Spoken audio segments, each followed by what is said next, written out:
प्रधानमंत्री मोदी ने जम्मू कश्मीर में 2 प्रमुख पुलों का उद्घाटन किया। प्रधानमंत्री नरेंद्र मोदी ने जम्मू कश्मीर में चेनाब और अंजी पुलों का उद्घाटन किया, जिन्हें उन्होंने क्षेत्र के लिए परिवर्तनकारी परियोजनाएं बताया। सुप्रीम कोर्ट ने चुनावी बॉन्ड योजना को असंवैधानिक घोषित किया। सुप्रीम कोर्ट ने चुनावी बॉन्ड योजना को असंवैधानिक करार देते हुए इसे तत्काल प्रभाव से रद्द कर दिया। केंद्र सरकार ने नई शिक्षा नीति 2025 की घोषणा की। नई शिक्षा नीति 2025 के तहत स्कूली पाठ्यक्रम में बड़े बदलाव किए गए हैं, जिसमें कौशल विकास और डिजिटल शिक्षा पर विशेष जोर दिया गया है। भारतीय रेलवे ने नई बुलेट ट्रेन परियोजना की घोषणा की। भारतीय रेलवे ने दिल्ली से वाराणसी के बीच नई बुलेट ट्रेन परियोजना की घोषणा की, जिसकी अनुमानित लागत 1-2 लाख करोड़ होगी। भारतीय सेना ने सीमा पर घुसपैठ की कोशिश नाकाम की। भारतीय सेना ने जम्मू कश्मीर के पूंछ सेक्टर में सीमा पार से घुसपैठ की कोशिश को विफल करते हुए 2 आतंकवादियों को मार गिराया। दिल्ली में वायु गुणवत्ता सूचकांक गंभीर श्रेणी में पहुंचा।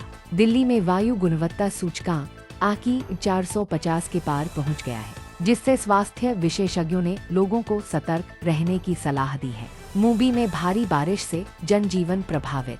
मुंबई में लगातार हो रही भारी बारिश के कारण कई इलाकों में जलजमाव हो गया है, जिससे यातायात और जनजीवन प्रभावित हुआ है। कर्नाटक सरकार ने किसानों के लिए नई ऋण माफी योजना शुरू की। कर्नाटक सरकार ने राज्य के किसानों के लिए 10,000 करोड़ की ऋण माफी योजना की घोषणा की है। उत्तर प्रदेश में नई औद्योगिक नीति लागू। उत्तर प्रदेश सरकार ने निवेश को बढ़ावा देने के लिए नई औद्योगिक नीति लागू की है, जिसमें कर रियायतें और भूमि आवंटन की सुविधा शामिल है। बिहार में बाढ़ की स्थिति गंभीर, राहत कार्य जारी। बिहार के कई जिलों में बाढ़ की स्थिति गंभीर बनी हुई है, जिससे हजारों लोग प्रभावित हुए हैं और राहत कार्य जारी है। भारत और फ्रांस के बीच रक्षा समझौता हुआ।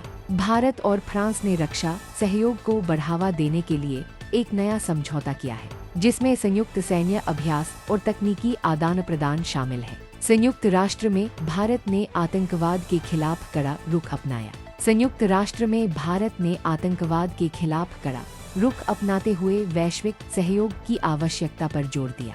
भारत ने G20 शिखर सम्मेलन में डिजिटल अर्थव्यवस्था पर जोर दिया। G20 शिखर सम्मेलन में भारत ने डिजिटल अर्थव्यवस्था और साइबर सुरक्षा पर विशेष ध्यान देने की आवश्यकता पर बल दिया। भारत और ऑस्ट्रेलिया के बीच व्यापार समझौता हुआ। भारत और ऑस्ट्रेलिया ने द्विपक्षीय व्यापार को बढ़ावा देने के लिए एक नया समझौता किया है, जिससे दोनों देशों के बीच व्यापारिक संबंध मजबूत होंगे। भारत ने अफगानिस्तान में मानवीय सहायता भेजी। भारत ने अफगानिस्तान में भूकंप प्रभावित क्षेत्रों में मानवीय सहायता के रूप में खाद्य सामग्री और दवाइयां भेजी हैं। भारतीय रिजर्व बैंक ने रेपो रेट में 0.25% की कटौती की।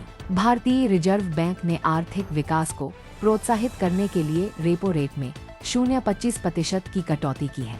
सेंसेक्स 500 अंक चढ़ा, निफ्टी 18,000 के पार। शेयर बाजार में तेजी देखी गई, जिसमें सेंसेक्स 500 अंक चढ़कर 62,000 के पार और निफ्टी 18,000 के पार पहुंच गया। रिलायंस इंडस्ट्रीज ने नई ग्रीन एनर्जी परियोजना की घोषणा की।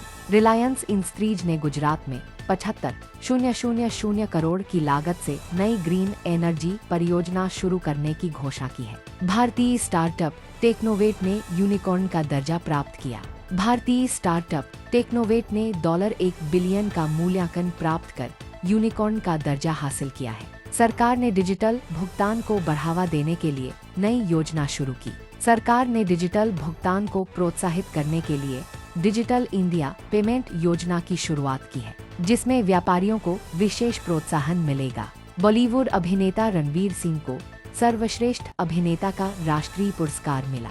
रणवीर सिंह को फिल्म जय हिंद में उनके उत्कृष्ट प्रदर्शन के लिए सर्वश्रेष्ठ अभिनेता का राष्ट्रीय पुरस्कार प्रदान किया गया। कान फिल्म महोत्सव में भारतीय फिल्म स्वराज को सर्वश्रेष्ठ फिल्म का पुरस्कार।